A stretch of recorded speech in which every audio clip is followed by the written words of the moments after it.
안녕하세요 여러분. 선하신 주님께서 우리 삶의 주가 되심을 인정하고 그분과 동행하는 그런 한 주가 되기를 주님의 이름으로 축복합니다. 오늘 본문 말씀은 창세기 45장입니다.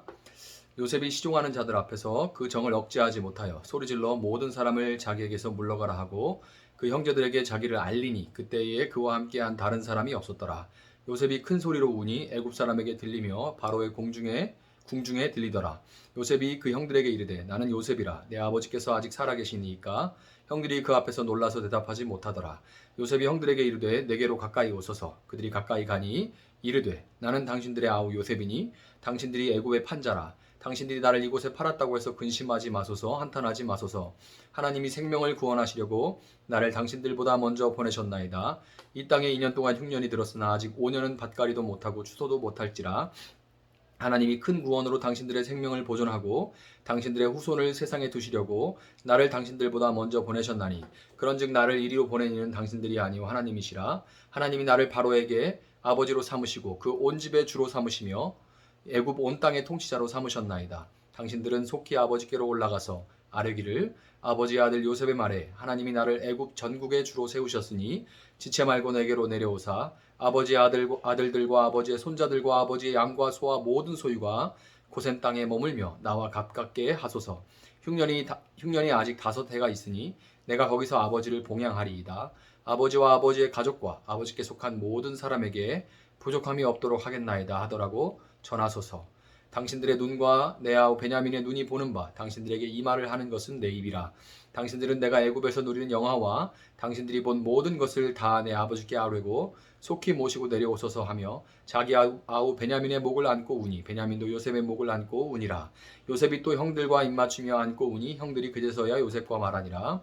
요셉의 형들이 왔다는 소문이 바로의 궁에 들림에 바로와 그의 신하들이 기뻐하고 바로는 요셉에게 이르되 네 형들에게 명령하기를 너희는 이렇게 하여 너희 양식을 싣고 가서 가나안 땅에 이르거든 너희 아버지와 너희 가족을 이끌고 내게로 오라. 내가 너희에게 애굽의 좋은 땅을 주리니 너희가 나라의 기름진 것을 먹으리라. 이제 명령을 받았으니 이렇게 하라. 너희는 애굽 땅에서 수레를 가져다가 너희 자녀와 아내를 태우고 너희 아버지를 모셔오라.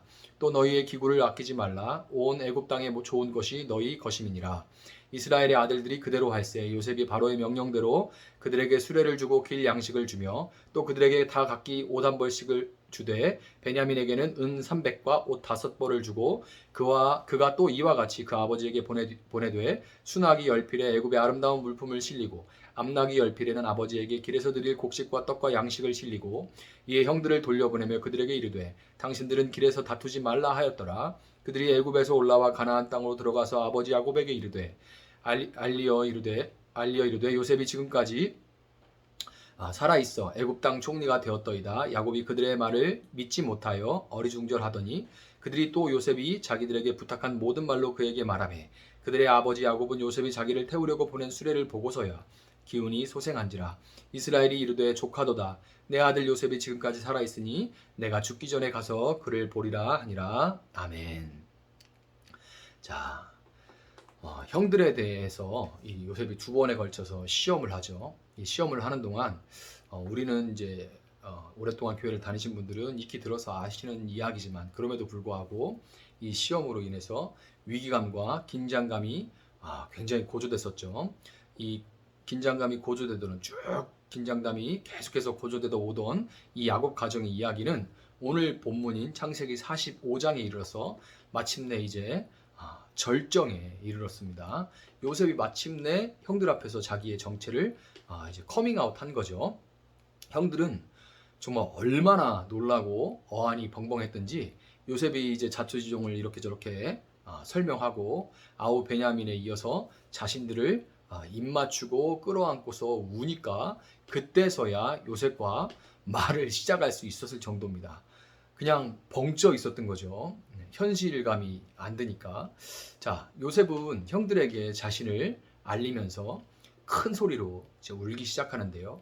창세기 45장 내내 그 울음이 쉬 멈추지 않았고 마치 드라마를 보면서 시청자들도 주인공의 인생에 깊이 몰입해서 함께 울고 웃듯이 그간 야곱 가정의 스토리에 몰입해온 우리도 어느새 눈시울이 이제 붉어져 오는 것을 느끼게 됩니다.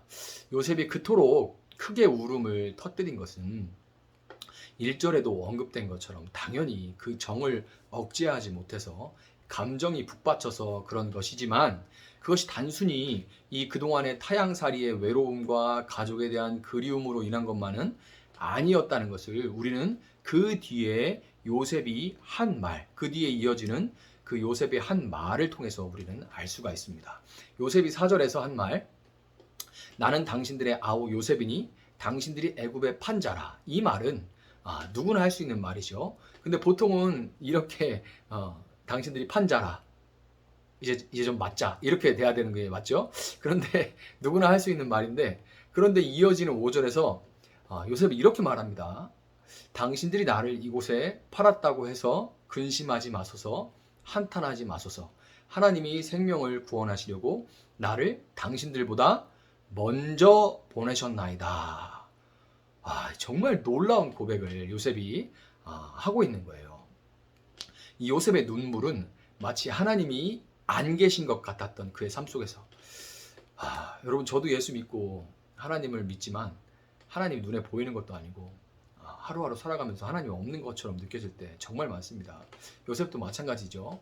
저는 고난이라고 말할 수도 없는, 대부분의 사람들은 고난이라고 말할 수도 없을 정도로 그렇게 고난이 많았잖아요. 그 삶 속에서 요셉이 매일매일 하나님을 경험하고 그런 게 아니에요. 하나님이 안 계신 것 같던 그 삶이었는데 그의 삶 속에서 단 한순간도 하나님은 쉬지 않으시고 일하셨고 참으로 답없는 그런 엮이는 가정이었던 야곱의 가정과 자신의 삶을 마침내 구원해 내셨다는 것을 하나님은 쉬지 않으셨구나, 그것을 깨달은 자의 눈물. 참으로 그의 인생에 하나님의 형통이, 사람이 생각하는 형통이 아니라 하나님이 생각하시는 그 성통이 무엇인지를 깨달은 자가 흘릴 수밖에 없는 그런 놀라움과 감격의 눈물이었던 거예요. 하나님 앞에서 형통한 자, 이 요셉의 눈물의 고백을 들으면서 우리는 하나님이 지금 요셉과 형들이 칼부림이 아니라 감격적인 눈물과 입맞춤으로 해후하기까지 요셉의 삶에 드러나지 않게 개입하셨던, 하나님이 개입하셨던 그런 순간들을 우리는 떠올려 보게 됩니다. 하나님은 이 세겜으로 양치러 간 형들이 도담이라는 곳을 자리를 옮기는 바람에 요셉이 그들을 찾을 수가 없을 때, 그때 마침 어떤 사람을 만나게 되고 그 사람을 통해서 형들의 행선지를 듣게 되었죠. 만약 그때 이 도단이라고 그 사람이 말해주지 않았다면, 그 자리에 그 사람이 없었다면 요셉은 형들을 찾아갈 수가 없었겠죠. 하나님은 요셉을 구덩이에 던져서 죽게 하려던 형들 앞으로 그때 마침 미디안 대상이 지나가게 하심으로 형들이 요셉을 죽이는 대신 노예로 팔도록 하십니다. 만약 그때 그 자리에서 형들이 마침 지나가는 대상들의 그 낙타 울음소리를 듣지 못했다면 요셉은 이집트로 가지 못했을 거예요. 이집트에 간 요셉은 노예 시장에 이제 팔려갔겠죠. 근데 그 노예 시장에서 하고 많은 사람 중에 파라오의 최측근인 친위대장의 눈에 띄어서 그 집으로 팔려가게 됐습니다. 만약 그때 그 자리에서 정치범을 수용하는 그 감옥을 자기 집안 내에 가지고 있는 그 친위대장에게 팔리지 않고, 그래서 요셉이 정부 강요의, 아주 고위 관료의 집에서 모든 재반 업무를 맡아서 처리해 보지 않았다면 그는 이 술 맡은 관원장의 꿈을 해석한 인연으로 파라오 앞에 설 수도 없었을 테고, 순서적으로 그렇죠.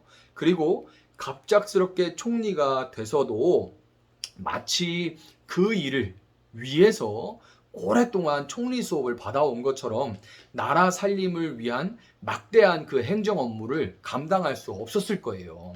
굉장히 큰 규모의 그 고위 관료의 집에서 오랫동안 행정 업무를, 재반 업무를 봐오면서 그런 행정 일들이 몸에 익은 거죠. 난 앞으로 총리가 될 거야, 이렇게 해서 한 게 아니라 그렇게 된 거예요. 자, 결정적으로 함족의 계보가 이어지던 이집트 왕조가 뒤집히고 셈족의 파라오가 정권을 잡은 그때 이 파라오가 꿈을 꾸지 않았다면 떡 맡은 관원장으로 대표되는 이 반셈족 연합의 파라오 독살 기도가, 이 파라오 독살 기도 사건, 이게 정리되는 동안 요셉이 먼저 꿈을 해석해 주었던 그 술 맡은 관원장이 복권되지 않았다면, 그 기간 동안에 정말 이 모든 일들에 한치의 오차라도 있었다면 요셉과 형들의 그 지금의 눈물의 해우의 자리는 있을 수가 없는 겁니다. 정말 놀랍죠. 하나님이 일찍이 꿈에서 보여주셨던 그 머리 11개가 자신 앞에 엎드리고 형들이 서로를 챙기고 베냐민도 이제 여유 있게 품고 있는, 질투하거나 시기하지 않고 품고 있는 그 놀라운 모습을 보면서 요셉은 마치 산의 정상에 오른 사람이 그동안 올라오며 참으로 힘들었던 곳, 넘어졌던 곳들을 내려다 볼 수 있듯이, 또 우리 교회에 이제 자산 투자를 하는 분들이 많은데 마치 이제 최고점에서 매도한, 팔아버린 사람이 마음 편하죠. 그동안 등락을 거듭할 때 당최 앞으로 이게 어떻게 될지를 몰라서 두렵고 한숨 씻던 시절, 그 시절의 차트를 다시 보는 것처럼 지금은 모든 게 명확하잖아요. 그와 같이 모든 것을 요셉은 밝히 보게 됐던 겁니다. 여러분, 우리 인생도 지금 이 채색 옷 입고 돌아다니는 시절일 수도 있고요. 노예처럼 돈에 팔려서 의미도 모른 채 일만 죽어라 하고 있는 그런 시기를 지나고 있을 수도 있고, 마치 감옥에라도 갇힌 것처럼 답답한 그런 시절을 보내고 있을 수도 있습니다.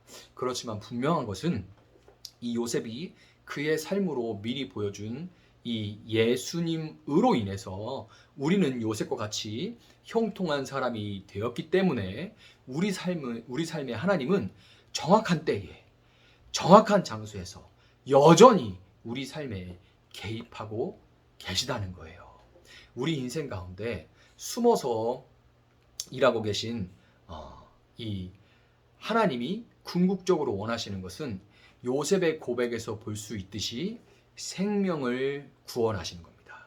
당신들의 생명을 구원하시려고 나를 먼저 보내셨나이다, 이렇게 고백하죠. 생명을 구원하는 거예요. 하나님은 이 7년 가뭄이라는 대재앙과 같은 그런 상황을 맞은 이 세상 역사 속에서 우리를 통해 지금 남아있는 이 남은 자들을 건지시기를 원하시기에 우리 삶의 연단을 통해 우리를 준비하시는 겁니다. 요셉을 통해 생명을 건진 야곱의 12아들을 통해서 이스라엘 12지파가 세워졌듯이 하나님은 우리의 삶을 통해서 남은 자들을 건지셔서 우리도 알지 못하는 12지파, 즉 하나님의 백성을 지금도 세워가고 계신 거예요. 한치 앞 디딜 곳만 이제 보면서 산을 올라가고 있는, 산을 올라갈 때 멀리 볼 수는 없잖아요. 앞에만 보면서 가는 거죠. 이 한치 앞만 보면서 산을 올라가고 있는 우리 눈에는 이 하나님의 큰 그림이 보이지 않을 수도 있고, 너무 희미해서 정말 하나님이 지금 일하시는 것이 맞나 헷갈릴 때가 참 많을 겁니다. 그렇지만 여러분, 고린도전서 13장 12절은 이렇게 말합니다. 우리가 지금은 거울로 보는 것 같이 희미하나 그때에는 얼굴과 얼굴을 대하여 볼 것이요, 지금은 내가 부분적으로 아나 그때에는 주께서 나를 아신 것 같이 내가 온전히 알리라. 아멘. 여러분, 유리거울이 아니라 구리거울을 쓰던, 구리거울을 문질러가지고 맨질맨질하게 이렇게 비춰봤어요. 당연히 꽹과리 비벼서 본다고 생각해 보세요. 분명히 그 반영이 분명치 않겠죠. 그래서 답답한 것 같이 지금 우리 삶에 일어나는 일들이 다 이해가 안 가는 것이 사실입니다. 그렇지만 언젠가 우리가 좀 살고 뒤를 돌아볼 때 좀 더 밝게, 그리고 우리가 주님을 다시 만나는 그날에는 아주 정말 선명하게 풀 HD로 우리가 얼굴과 얼굴을 대하여 보는 것처럼 모든 것이, 우리 삶에 굽이굽이 있었던 모든 일들의 이유들이 분명해질 겁니다.